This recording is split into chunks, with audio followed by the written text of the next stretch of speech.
তখন তোমার সাথে আমার ছিল না অভিসার, কিন্তু আমি দেখতে পেতাম জ্বলছো তুমিও।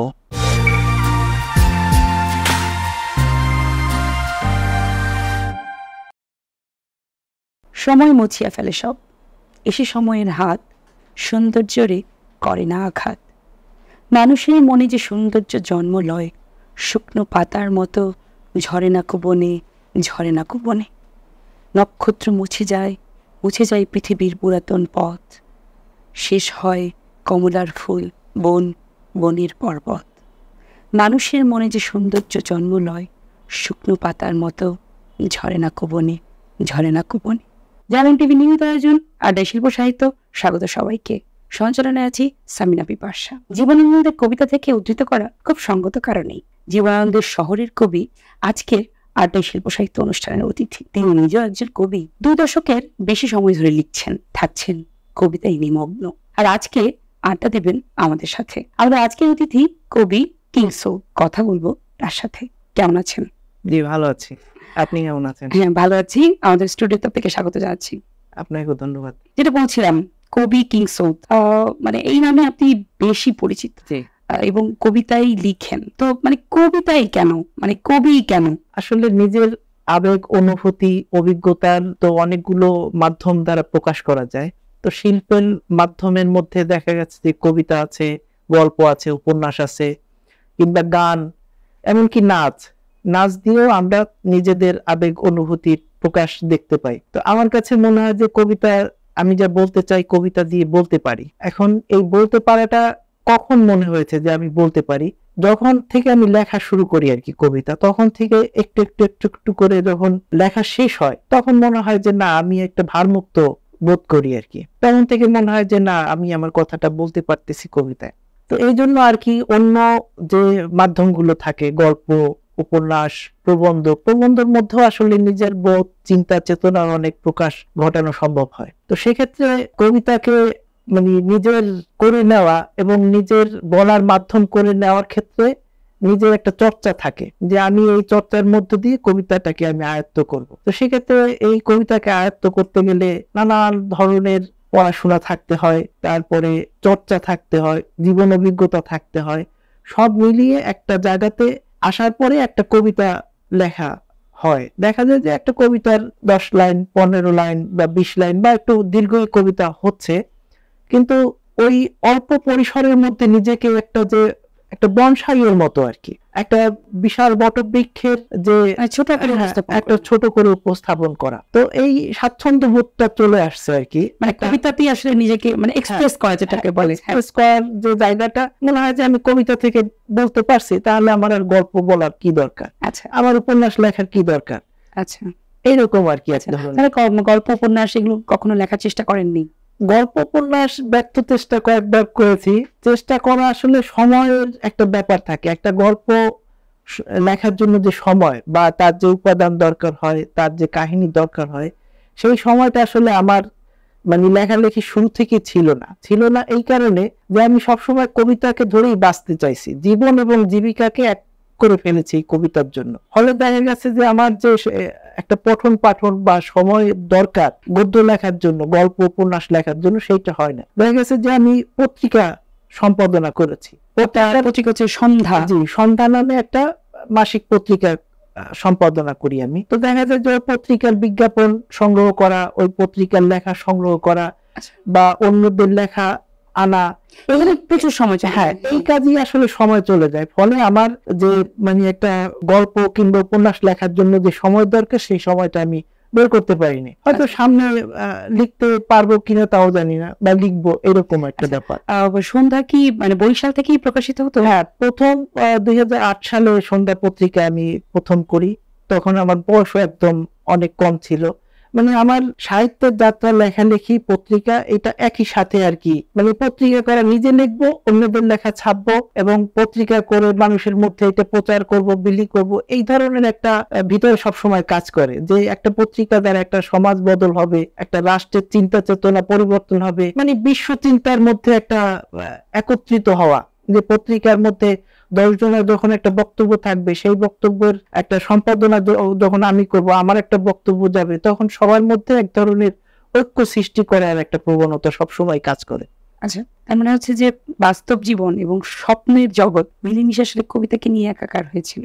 একাকার, অনেকটা একাকার। এবং মানে আমি তরুণ হচ্ছে যে মানে আমি চিন্তা করছি যে বয়সে লেখা শুরু করলেন ওই বয়সে মনে হচ্ছে যে কবিতাই আসলে দিয়ে সবকিছু প্রকাশ করা বা এবং সবকিছু জয় করে ফেলা।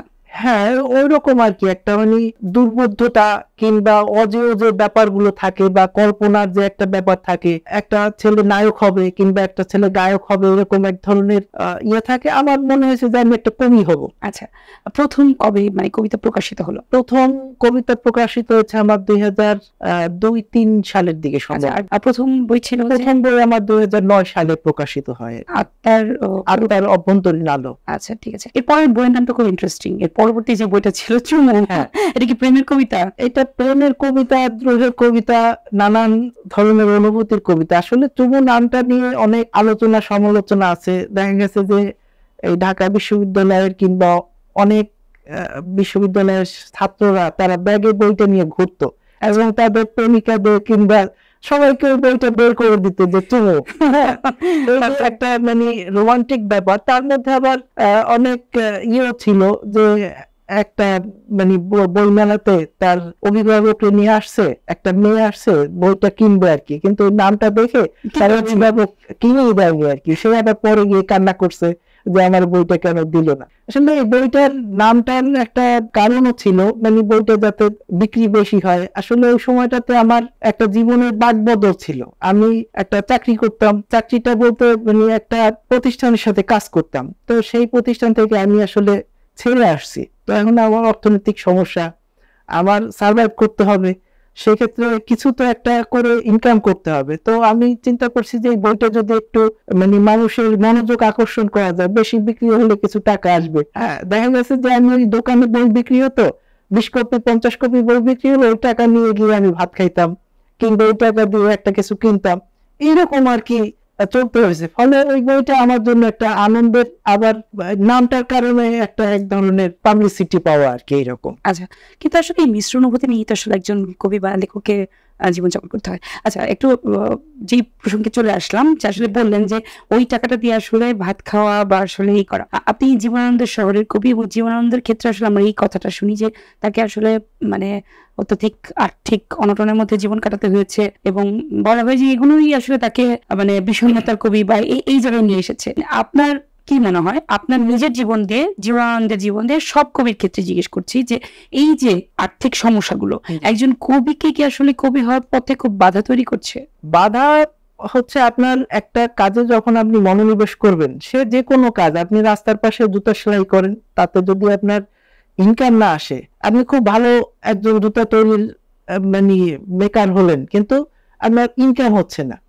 তো কবিতা শিল্পটা হচ্ছে যে এমন, এর কোনো আসলে বাজার মূল্য নাই। মানে আমি একটা কবিতা ছাপা হলো বা একজন কিনে নিল, এটা হচ্ছে যে হ্যাঁ, এটা হচ্ছে একটা সম্মানের বিষয়। একটা কবিতা ছাপা হলে কেউ হয়তো কিছু একটা দিল, বা একটা বই কেনার পরে সেটা কবি পর্যন্ত আসে না, পাবলিশারের হাত পর্যন্ত যায়। তো একজন মানুষ কি করে বাঁচবে? শুধু কবিতা লিখে কিভাবে? হ্যাঁ, সে তার খেতে হবে, তার বাসা ভাড়া দিতে হবে, চলতে হবে, তাহলে সে কিভাবে চলবে? এর জন্য রাষ্ট্র তো তাকে কোনো সাপোর্ট করতেছে না, কিংবা তার পরিবার সাপোর্ট করতেছে না। ফলে তার কোনো না কোনো ভাবে একটা জীবন জীবিকা নিতে হবে। এখন জীবনানন্দের ক্ষেত্রে যেটা আমার কাছে মনে হয়, সে একজন অধ্যাপনার সাথে যুক্ত ছিল, শিক্ষক ছিল, ইংরেজি পড়াতেন। সে বরিশালে, তারপরে কলকাতাতে তার দীর্ঘ একটা জার্নি, এবং তার মা কবিতা লিখতেন, তার কুসুম কুমারী দাস। হ্যাঁ, কুসুম কুমারী দাস, এবং তার বাবা একটা পত্রিকা সম্পাদনা করতেন। এইরকম তাদের পারিবারিক ব্যাকগ্রাউন্ডটা এরকম ছিল। তারপরও সে হয়তো কবিতা নিয়ে বাঁচতে চাইছে, তারপরও সে দেখা গেছে গল্প লিখছে, উপন্যাস লিখছে, আবার পত্রিকার সম্পাদনা করছে, মানে বিভিন্ন জনের কাছ থেকে বিভিন্ন ভাবে সে চেষ্টা করছে নিজেকে লেখালেখি করে বাঁচিয়ে রাখার। তো শেষ পর্যন্ত সেও হয়তো মানে ব্যর্থ হয়ে গেছে বা পারে নাই, আবার হয়তো তার লেখা দিয়ে সে আমাদের মাঝে টিকে আছে। আসলে তার মৃত্যুর পরে। হ্যাঁ, মানে এটা হচ্ছে যে জীবন জীবিকা কার কিরকম। একই সাথে আবার আপনি রবীন্দ্রনাথকে দেখেন, তার মানে জীবন যাপন, বা অন্যান্য অনেক, মাইকেল মধুসূদনের পারিবারিক যে বলয় ছিল সেখান থেকে সে কবি হতে এসে সবকিছু হারিয়ে ফেলছে। তো এরকম আসলে কার জীবনে কিরকম ঘটবে ঘটনা, এটা আসলে কোনো নির্ধারিত নেই, এটা সময় তাকে একটা জায়গাতে টেনে নেয় আর কি। মানে বারবার ঘুরে ফিরে আসলে কবি প্রসঙ্গে আসছি, যেহেতু আপনি নিজে আদ্যপান্ত একজন কবি, কবিকে অন্যান্য শিল্পীদের চেয়ে আলাদা একটা স্থান দেওয়া হয়, আপনি কি মনে করেন? এটা একটা সিগমুন্ড ফ্রয়েডের একটা উক্তি আছে যে আমি জ্ঞানের যে কোনো জায়গাতে গেছি, সেই জ্ঞানের উচ্চ স্তরে একজন কবি বসে আছেন। তার মানে এই উক্তির মধ্য দিয়ে একটা বোঝা যায় যে আসলে কবিরা হচ্ছে জ্ঞান, প্রজ্ঞা, দর্শন, রাজনীতি, অর্থনীতি, সমাজনীতি, অর্থাৎ মানুষের যাবতীয় জীবনের যে যা কিছু ঘটে তা একজন কবির মধ্যে খুব বেশি কাজ করে, এবং কবি সেই ভাষাটা দেয়। মানে পৃথিবীর যতগুলো ভাষা আছে, আমরা বাংলা ভাষা থেকে শুরু করে ইংরেজি, আরবি, যে কোনো ভাষায় প্রত্যেক ভাষারই একজন বড় বড় কবি থাকে। কবিরাই ভাষারে রিপ্রেজেন্ট করে। একটা মানুষ আর একটা পশুর মধ্যে শুধু পার্থক্য তার ভাষা। সে কথা বলতেছে, যে আমি আপনার সাথে কথা বলতে পারতেছি, আমার আবেগ অনুভূতি প্রকাশ করতে পারতেছি, মানে সুন্দর উপস্থাপন করে, সুন্দর শব্দ চয়ন দিয়ে একজন কবি উপস্থাপন করতে পারে। এই জন্য কবি এত আলাদা শিল্পের। একজন নাটকের শিল্পী, তার একটা চরিত্র, সে একটা চরিত্র অভিনয় করেই সে চলে গেল, কিন্তু কবির ক্ষেত্রে তা না, তার সার্বিক সবকিছুই সে ধারণ করতে পারে। সে একটা কবিতার মধ্যে গল্প ধারণ করতে পারে, একটা কবিতার মধ্যে উপন্যাস থাকতে পারে, একটা কবিতার মধ্যে নাটক থাকতে পারে, চলচ্চিত্র থাকতে পারে, অনেকগুলো মাধ্যম সে একটা কবিতার মধ্যে নিতে পারে। কিন্তু একটা অন্য কোনো শিল্প মাধ্যমে এটা কিন্তু সম্ভব হয় না। আচ্ছা, এইরকম আর কি। এই জন্য কবিরা একটু আলাদা হয় আর কি। আলোচনা আবার ফিরে আসবো, একটা ছোট্ট বিরতি নিচ্ছি, নিয়ে নেব ছোট্ট একটা বিরতি, ততক্ষণ সাথেই থাকুন।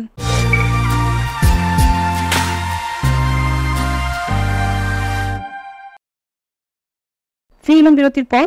কথা হচ্ছে কবি কিংসৌদের সাথে।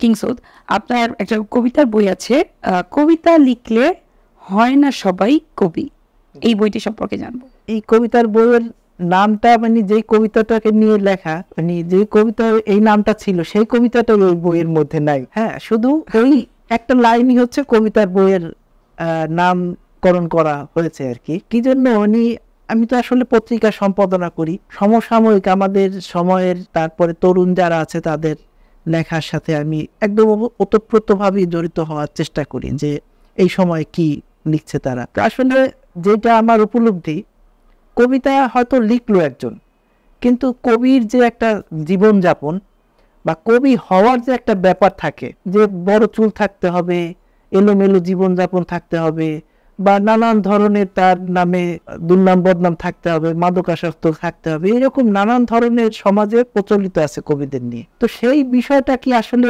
সঠিক? আমার নিজের জীবনের ক্ষেত্রে আমি দেখি যে আমি নিজে যতটা পারি টিপটপ পরিচ্ছন্নভাবে জীবনযাপন চলার চেষ্টা করি, খাবার থেকে শুরু করে ঘুম, অর্থাৎ একটা রুটিন মাফিক জীবনযাপনের মধ্যে চলার চেষ্টা করি। কেন চলি? যে আমি যদি সুস্থ না থাকি তাহলে তো আমি লিখতে পারবো না, কাজ করতে পারবো না। এখন আমি আমার সময় যারা আমার বন্ধু বান্ধব ছিল, তাদের অনেককেই দেখছি যে তারা মাদকাসক্ত হয়ে যায়, কিংবা নানা কারণে সুইসাইড করছে অনেকে। হ্যাঁ, তো এগুলো দেখে আমার কাছে, নিজের কাছে উপলব্ধি হয়েছে যে আসলে কবি হওয়ার জন্য যে আমাকে এইটা করতে হবে, আবার এইটা করতে হবে না, এমন বিষয়টা না। আসলে আমার ভিতরে কিরকম আছে, মানে আমি কিভাবে আমার জীবনটাকে নিতে চাই, বা আমি কিভাবে সমাজকে প্রেজেন্ট করতে চাই, রাষ্ট্রকে প্রেজেন্ট করতে চাই, বা আমার চিন্তার সাথে কতটা সাংঘর্ষিক কিংবা সামঞ্জস্য আছে, এই বিষয়গুলোকে আমি নিজের থেকে বোঝার চেষ্টা করি। তো সেক্ষেত্রে ওই যে কবিতা লিখলে হয়তো আমি অনেক কবিতা আছে খুব বিখ্যাত, কিন্তু তার কবি জীবন সুন্দর না। সে হয়তো দেখা গেছে যে কোনো একটা অপরাধের সাথে সংগঠিত, সে কি দেখা গেছে যে একটা নারীর সাথে প্রেম করে, কিন্তু তার সাথে প্রতারণা করে, তাকে বলে আমি ভালোবাসি, তোমাকে ছাড়া আমি বাঁচবো না, ইত্যাদি ইত্যাদি। দেখা গেছে তার থেকে টাকা নিতেছে, বা তার থেকে কিছু ফয়দা লুটতেছে। এইরকম চরিত্রের অনেক মানুষ থাকে। আবার দেখা গেছে যে এই কবি একটা মানে টাইটেল নিয়ে সে সমাজে বিভিন্ন স্তরে ঢুকতেছে, রাজনীতি অঙ্গনে ঢুকতেছে, অর্থনীতির বিভিন্ন সেক্টরে ঢুকে সেইটার ফয়দা লুটতেছে, তাহলে কিন্তু সে আর তার কবির জায়গাটা থাকলো না।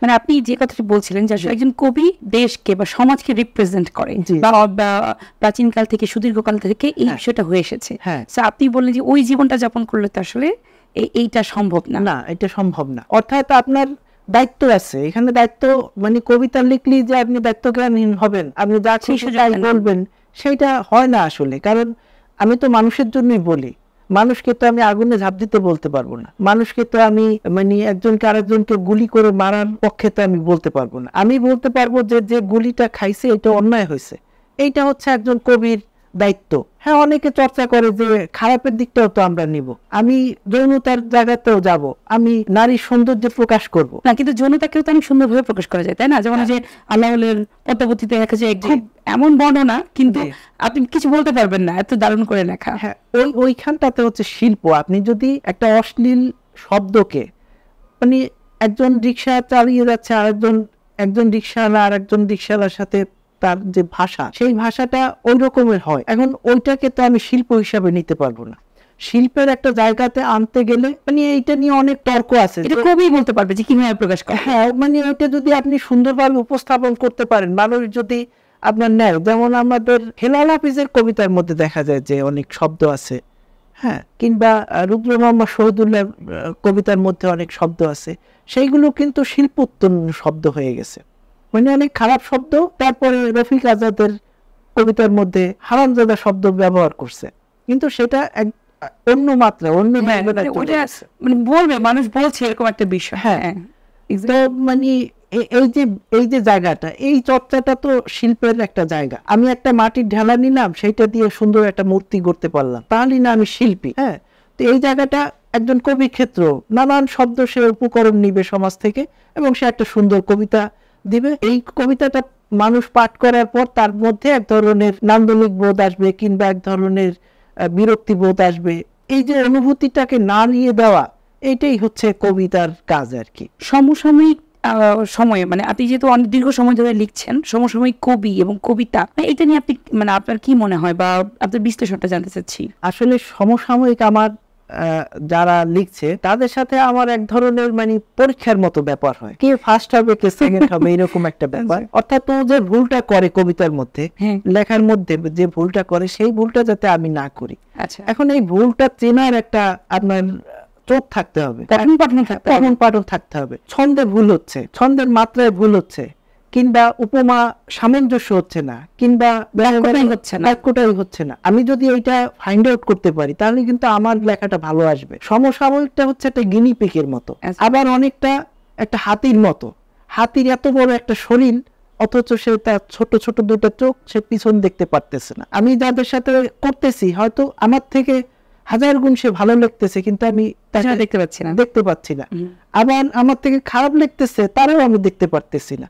এইরকম অনেকটা ব্যাপার থাকে। তবে সমসাময়িকদের উপরে খুব বেশি নজর থাকলে হয় কি, যে সামনে যে কবিতাগুলো লেখা হবে, আসলে কবিতার তো একটা গতি প্রকৃতি আছে। এক একটা সময়ে কবিতার ভাষা না, আসলে টোটাল রাষ্ট্রের ভাষায় পরিবর্তন হয়ে যায়, বিশ্বের ভাষায় পরিবর্তন হয়ে যায়।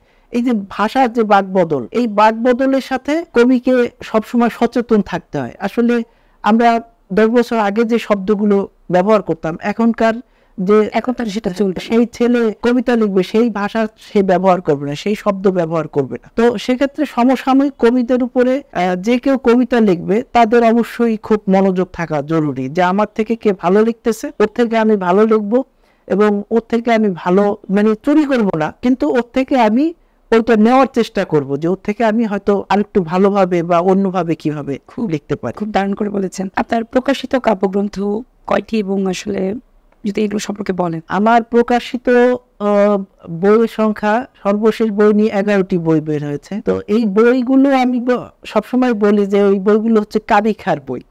কাবিখা হচ্ছে মানে সরকারি একটা প্রজেক্ট, কাজের বিনিময়ে খাদ্য। আমার এই বইগুলো হচ্ছে যে ওই যে আমি প্রথম শুরুতেই যে কথা বললাম, যে আমার জীবন জীবিকা চালানোর জন্য আমি অনেক ধরনের আমার মানে লেখালেখি রিলেটেড কাজ করতে হয়। তো শুরু থেকেই দেখা গেছে যে কোনো একটা প্রকাশনার 10টা বই আমার কাছে দিল, যে ভাই এই বই 10টা একটু রিভিউ করে দেন, কিংবা বই 10টার বা এই বইটার একটা ফ্লাপ লিখে দেয়। তো সেইখান থেকে একটা অর্থ, একটা সম্মানই দেয়। একটা বইয়ের ফ্লাপ লিখলে কিছু সম্মানই দিল, কিংবা 10টা বইয়ের লিখলে, মানে আমার দেখা গেছে যে আমার একটা বই আছে যে কলমের কন্যা নামে একটা বই। এই বইটার যে প্রোডাকশন কস্ট আর কি, আমাদের এখন তো আসলে 2000 সালের পর থেকে প্রকাশনার একটা গতি প্রকৃতি চেঞ্জ হয়ে গেছে। কিরকম, এখানে সবাই কবিতা লেখা বা গল্প উপন্যাস লেখার বইয়ের এক ধরনের প্রতিযোগিতা শুরু হয়ে গেছে। তো সেক্ষেত্রে সেই জায়গাটা প্রকাশকরা অনেক লুফে নিছে, মানে তারা বই বের করে তাদের কাছ থেকে একটা বই বের করতেছে, অ্যামাউন্ট নিয়ে একটা বই বের করতেছে। সেক্ষেত্রে আমরা যারা কবিতা সিরিয়াস ভাবে লিখি আমাদেরও কিন্তু পরীক্ষার মধ্য থেকে যেতে হয় এই কারণে যে অমুক একজন সচিবের বই বের করলাম বা অমুক সচিবের বইয়ের বই বের করলাম, সেই বই দেখা গেল যে 50, 100, 200, 500 কপি বা একদম বড় বড় ইয়া থেকে 10,000 কপি অর্ডার হয়ে গেছে। আমার বই তো 10 কপিও চলে না, কেন কবিতার বই আমি করব? তো সেক্ষেত্রে ওই চ্যালেঞ্জ গুলো কিন্তু মোকাবেলা করতে হয় যে আমি তাহলে কি লিখবো না, আমি কি ছেড়ে দিব? তাহলে আমি ওই কইয়ের তেল থেকে কই ভাজতে হবে আমার, অর্থাৎ ওই প্রকাশক কি কাজ করায় সেই কাজটা আমার করতে হবে, আর সেই কাজটা সেই কাজটা করে আমি আমার বইটা বের করতে হবে। কারণ আমার যে বলাটা, আমার যে আবেগটা, আমার যে জায়গাটা, সেই জায়গাটাকে তো আমি ছেড়ে দিতে পারবো না, কারণ আমার তো এইটা নিয়ে চলতে হবে। আমার তো দ্বিতীয় জায়গা নেই। আমি হয়তো পড়াশোনা করেছি, একটা অন্য সাবজেক্টে পড়াশোনা করেছি, সেইখান থেকে আমার একটা কেরিয়ার দাঁড়াতো কিংবা আর্থিক একটা সাপোর্ট, সেগুলো তো আমি নিজে থেকেই দূরে থেকেছি। তো সেক্ষেত্রে আমার তো যাওয়ার জায়গা নেই। আমি তো ঘর থেকে বের হয়েছি দরজার তালা দিয়েই বের হয়েছি, আমার তো পেছনে ফেরার জায়গা নেই। ফলে আমার ওই কাজগুলো করতে হয়েছে এবং এইভাবে করে করেই আর কি এই বইগুলো প্রকাশিত হয়েছে বা আমার লেখালেখির জায়গাগুলো। আসলে খুবই বেদনার একটা বিষয় আপনি যেটা বললেন, খুবই বেদনার একটা কবির জন্য। আমাদের সামনে আপনার একটা বই আছে, জি, তৃষ্ণা তৃষ্ণা কি বিতৃষ্ণা। এই কি সবগুলো বই লেখার পর কি এই জায়গায় এসে পৌঁছেছেন? হ্যাঁ, ওইটাই আর কি। আমার এটা মানে সর্বশেষ বলতে 2022 সালে এটা প্রকাশিত আর কি। এরপরে আর বই আকারে বের হয়নি। এমনিতে পত্র পত্রিকা বা বিভিন্ন অনলাইন পত্রিকাতে লেখা হয়। তো তৃষ্ণা কি বিতৃষ্ণা, মানে তৃষ্ণা মানে আমার ভিতরে তৃষ্ণা আছে, এত তৃষ্ণা, এই তৃষ্ণাটাই এটা বিতৃষ্ণা হয়ে গেছে। মানে আমি আরো লিখতে চাই, এই কবিতা লিখতেছি, এই কবিতার সাথে যাপন করতেছি, পত্রিকা করতেছি বা এই মানুষজনের সাথে একটা সম্পর্ক তৈরি হচ্ছে কবিতা দিয়ে, কিন্তু তারপরও তৃষ্ণা মিটতেছে না। এইটাই একটা বিতৃষ্ণার জায়গা তৈরি হয়ে যায় আর কি। আমাদের কিন্তু তৃষ্ণা রয়ে গেছে। কবি কিংসদের মুখে একটা কবিতা শুনতে চাই, তারই লেখা কবিতা, সেই তৃষ্ণাটা মেটাবো। তবে তার আগে আসলে আজকে সময় শেষ হয়ে যাওয়ায় আমাদেরকে এই আলোচনা এখানেই শেষ করতে হচ্ছে। আপনাকে আবারও ধন্যবাদ জানাচ্ছি স্টুডিওতে আসার জন্য। ধন্যবাদ আপনাকেও, এবং যারা এই অনুষ্ঠান দেখবেন তাদেরকেও ধন্যবাদ, যারা না দেখবেন তাদেরকেও ধন্যবাদ। আজকে আমরা এখানেই বিদায় নিয়ে নিচ্ছি। আমাদের পরবর্তী অনুষ্ঠান দেখার আমন্ত্রণ রইল। তবে চলে যাওয়ার আগে কবি কিংসদের কবিতা শুনবো। কবিতার শিরোনাম মাতাল জীবন। আমরা দুজন আগে থেকে জন্মেছিলাম দূর আকাশে, রাত্রিবেলা তারা হয়ে আধারে ঢাকা তারার ভিড়ে। তখন তোমার সাথে আমার ছিল না অভিসার, কিন্তু আমি দেখতে পেতাম জ্বলছো তুমিও। আমরা দুজন আগে থেকে জন্মেছিলাম সমুদ্রে, তুমি ছিলে অক্টোপাস আর আমি ছিলাম রূপচাঁদা মাছ।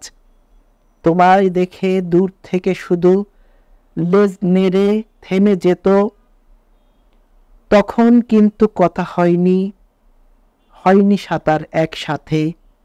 আমরা দুজন আগে থেকে জন্মেছিলাম ঘাস ফুল হয়ে। তোমার উপর ফড়িং এসে উঠত শুধু ডানা ঝাপটে, তোমার থেকে আমার রং আমার ঘ্রাণ ভিন্ন ছিল। তোমার চোখে আমার চোখে হয়নি কখনো কথা কোনো। আমরা দুজন জন্মাবো না আর কোনো দিন ও মদিরা, পুদিনা পাতা কলমি শাকে কিংবা কোনো ছত্রাক হয়ে, লাল নীল নুড়ি অথবা একটি মায়া হরিণের 2 শিং হয়ে। নেশা কেটে যায় তবে কেন এই মাতাল জীবন।